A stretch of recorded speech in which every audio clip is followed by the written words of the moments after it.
En 2002, l'Office des professions du Québec a réaffirmé ce que la Commission des États généraux sur l'éducation de 1996 disait.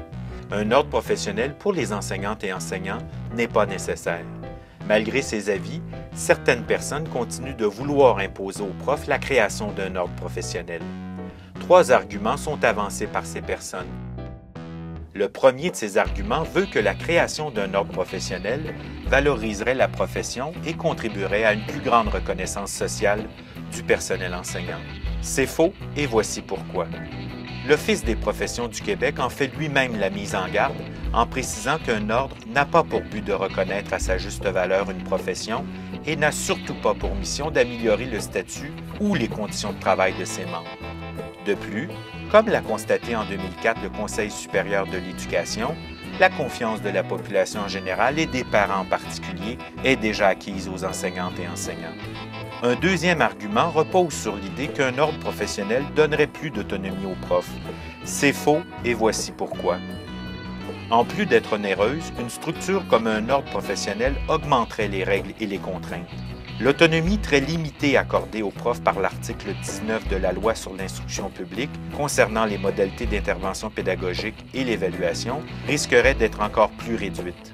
Comme en Ontario, plus de contraintes pourraient très bien être imposées aux profs par d'autres acteurs du milieu de l'éducation, tels que les commissions scolaires, les directions d'établissement et le ministère de l'Éducation. Étrangement, les pédagocrates qui veulent imposer un ordre professionnel aux profs n'en veulent pas pour eux-mêmes. Pourtant, leurs actions agissent directement sur les élèves et leur réussite. Un troisième argument repose sur la prémisse que l'ordre professionnel assurerait la compétence professionnelle. C'est faux et voici pourquoi.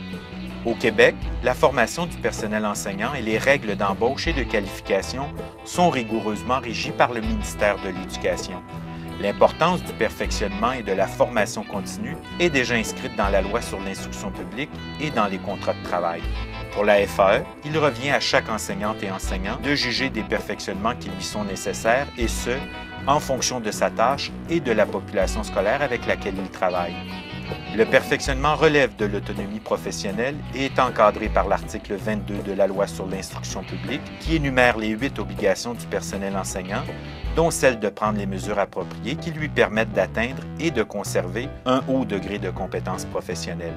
Vouloir imposer un ordre professionnel aux profs, c'est vouloir nier leur très grande expertise. Ce n'est donc pas par la création d'un ordre professionnel que les enseignantes et enseignants obtiendront une plus grande reconnaissance sociale, mais bien par leur respect de leur expertise.